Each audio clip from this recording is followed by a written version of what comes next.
Hi, Dr. Garza here with PRMA Plastic Surgery. Our lovely patient here today is having issues with lymphedema symptoms in her right upper extremity. So today we're going to do an ICG study, which is involving this little tiny syringe here.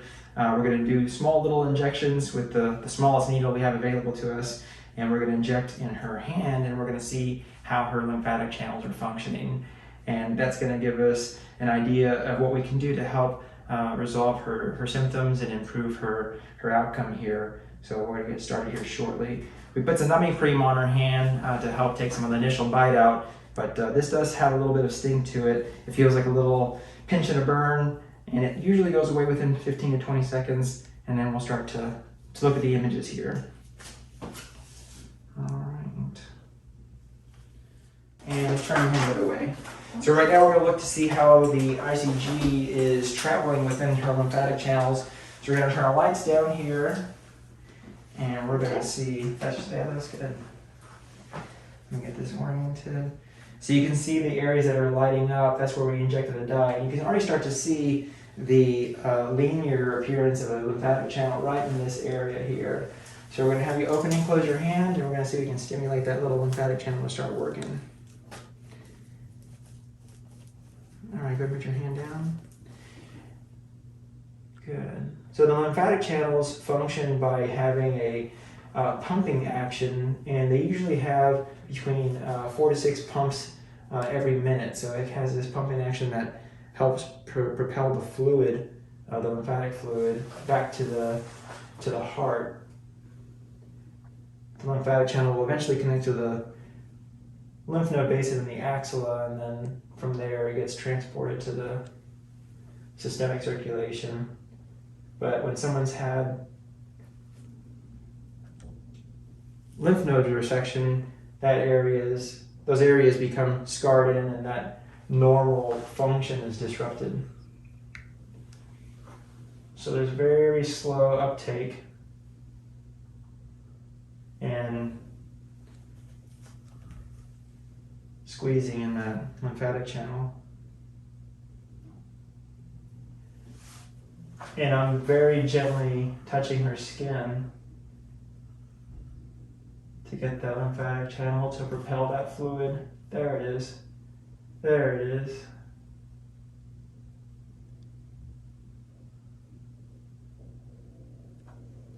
So that dark area there is an area where the vein is actually probably crossing over the lymphatic channel. When we're doing our mapping and planning our surgery, that's an area where we could potentially use to connect the channel to a vein.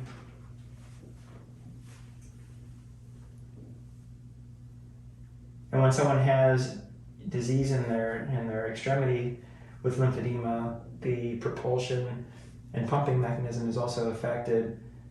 So you have a slower uptake of the dye and slower propulsion of the lymphatic fluid. So that's kind of what we're seeing here. So I would say this is an abnormally functioning lymphatic channel just because of how slow it's progressing. So it does tell me there is some disruption in the lymphatic system. Let's see if we can get something on this little area here.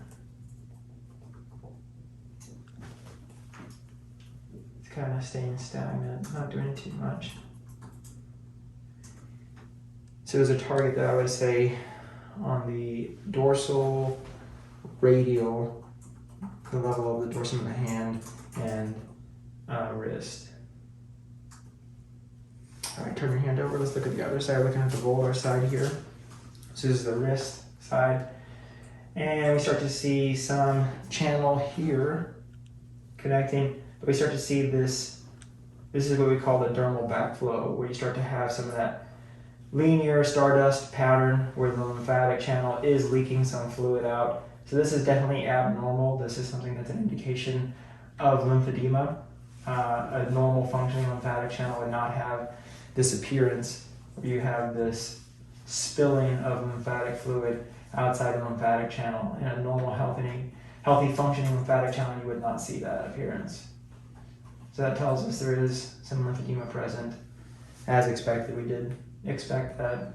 She has clinical exam findings consistent with lymphedema, as well as symptoms of heaviness and achiness in the arm.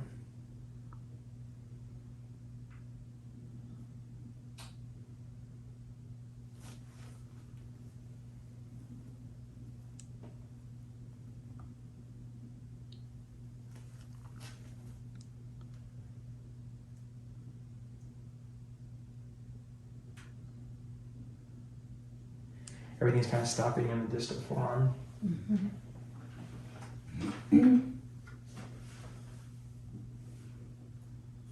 On this side, I would say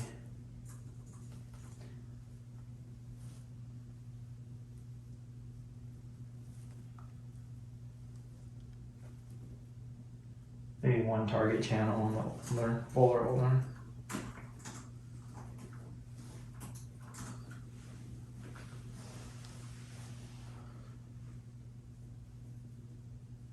All right, turn your hand back over. Let's see what that looks like.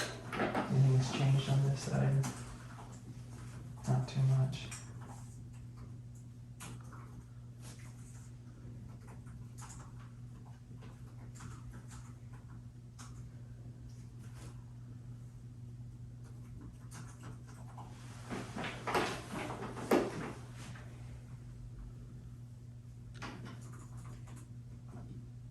Okay.